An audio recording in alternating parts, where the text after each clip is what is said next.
everyone, and welcome back to my channel. It's Olivia, and today we're going to be talking about my favorite books. We have a couple of new people here on the channel, and I figured instead of doing a hi, welcome, here's some facts about me, I figured I'd give you some book recommendations because I am an avid reader, and if you want to get to know me, even if you know me, you don't know me until you have read this stack of books. So I'll give you the book rec, a brief little synopsis, and then why I think it relates to me. And if you want to read it, that would be great. So where do I begin? All right, we're not starting with this top book. We're going to start with this book. So I think I've talked about it probably a billion times on here, but one of my favorite authors and one of my favorite books is Emily Henry, and this one is Book Lovers. The first one I read by her was Beach Read, which is about two authors that are kind of in a competition with one another to write each other's genre.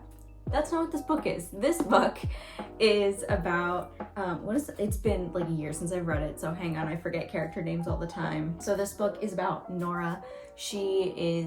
I think she's an author. Usually Emily Henry's stuff revolves around publishing and, just loving books. So Nora works in New York City, is a book person. She goes on vacation with her sister to a small town, and she meets an unlikely companion whose name I cannot remember. Charlie.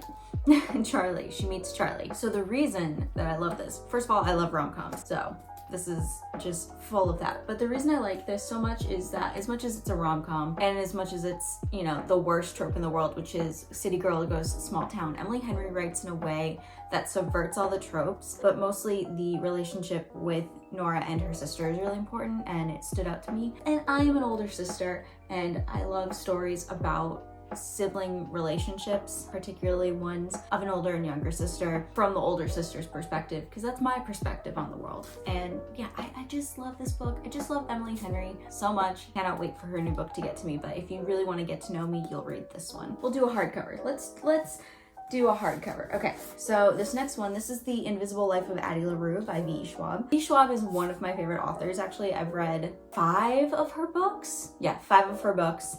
No, 6. Oh my god, I've read 6 of her books. This one is hands down my favorite. So this is a story of Addie LaRue. She is from just before, the time period just before the French Revolution. The dates are not in my head right now. She makes a Faustian deal with the devil in order to avoid being married off and living that traditional life. The deal goes awry because it's a Faustian deal. And basically he gets her soul when she's tired of being alive. She says, okay.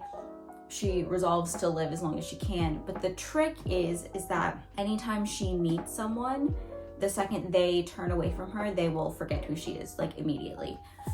And so there's romance in this book, there's magic in this book, there's a lot of history in this book because it covers the time from pre-French Revolution to now. It is so interesting. There's a lot of art history in here, and I just loved it. And it kind of, without giving the ending away, it's not the dust jacket is on upside down. Good one, Olivia.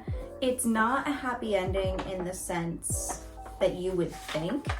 It's actually a very middle of the road kind of that's life point of view, but not in a negative way. It's about choices. It's about making your mark on the world. It's just really good. I don't know if it necessarily reflects my perspective other than just my love of history and my general attitude towards things, where it's nothing matters, let's do the best we can. So I love this book. This is such a huge following. It finally got the paperback edition just last week. This is a very popular book. It's wonderful. Highly recommend it. And it was one of my favorite books I read last year. Next we have Circe by Madeline Miller. So first of all, I love Greek mythology, and this covers Greek mythology. Circe is the story of the witch from the Odyssey. Madeline Miller specializes in retellings, and so she offers a different perspective on her Greek myths. So it doesn't follow the story to a T, it's not 100% accurate, but Circe is a witch and the daughter of a titan who is cast out, and it's kind of like her learning to live independently and with her own choices and happily, more importantly, and she finds happiness in her solitude. I really appreciate this book, not just because it's a wonderful retelling. It was hard to read for me, genuinely, because she goes through so many hardships, but by the end of it, I fell in love with it because without being like, I'm just gonna get really personal, fuck it, you know? So she is cast out from her family. She can't relate to anyone in her family, and just the fact that she learns to love her solitude is so important, because I personally have a hard time relating to not just my family, but others in general, and I've really learned to love being my own best friend and being in my own company. Don't get me wrong, I like talking to other people and I like being social as well, but I'm completely fine being by myself, and so I really loved her story. And like I said, it was hard to read. Like there were points where I got so frustrated and it just left me feeling so bleh that I almost didn't finish it, but I'm so glad I did, because the ending is completely worth it. I highly recommend everyone pick this one up as well. I also recommend Song of Achilles, but if you want my perspective on life in the world, Circe. Next, No One Make Fun of Me. So these two right here are part of a series, and it's the most popular series on Book Talk right now, and it's A Court of Thorns and Roses, but the first book is not my favorite book in the series. That's A Court of Silver Flames, and I'll get to that in a second. I need to talk about this one and why this one actually made me fall in love with the series. And it's worth noting, Sarah J. Maas is not a perfect writer. She puts a lot of dumb stuff in her books, but I really like the magic system in this. I really like the way the world building, the way it's set up. It's completely simple, and that's completely okay. I am also a massive fan of Beauty and the Beast, and so this is a Beauty and the Beast retelling, and then the rest of the story is a twist on a retelling of Beauty and the Beast. Incredible. But this one really stands out to me too, because it takes place in what is known as the spring court, where it's in perpetual spring. And in case you didn't know, spring is actually my favorite season. It is not fall, despite the fact that I love Halloween and witches and spooky stuff. Spring is my favorite. I like the sun being out. I like flowers. I like bright, warm, perfect. So this book to me is so cozy, and then you're gonna read this book and then you're gonna immediately want to read the second one, and you're gonna realize that comparatively this book is great, but all the others are so much better, with the exception of like one. But yeah, I love this, and it has a very special place in my heart. Every spring I'm like, I should reread that. Really get into like the spring vibe setting, and I didn't do it this year because I was reading other things, but love this one. So with that, the last book that has been released to this date is A Court of Silver Flames. This book switches perspective from a different, so the first book is from the perspective of Feyre. This is the perspective of her older sister, Nesta. And this book is pretty controversial because people either love Nesta like me or they hate her. Nesta's perspective, and here's the thing, books aren't there to give you characters that you like.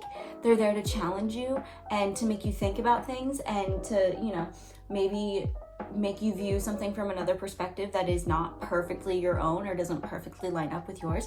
So that's why people hate Nesta, because in the first book, she is a bad, quotes around that word, bad older sister to Feyre. She kind of makes her life really hard. But this book is really interesting to me because it offers Nesta's perspective on that whole situation, and right, wrong, and different, because like I said, it's not meant to be like all good characters. Nesta in this one learns to live with her own self-hatred and how to kind of start to get over that, and how to cope with her mental health and heal from all the trauma that happened to them as children. And it's just the kind of, Nesta has the personality where when she doesn't feel safe or good about herself or her situation, she gets really, really mean and nasty. It is her greatest defense. And as someone who, when I don't feel safe or my mental health is in the toilet or anything like that, that's how I react. I am downright mean when I'm not feeling good. And so when I hear people say that they really can't stand Nesta, I do question that take a little bit. And they hate this book because I'm like,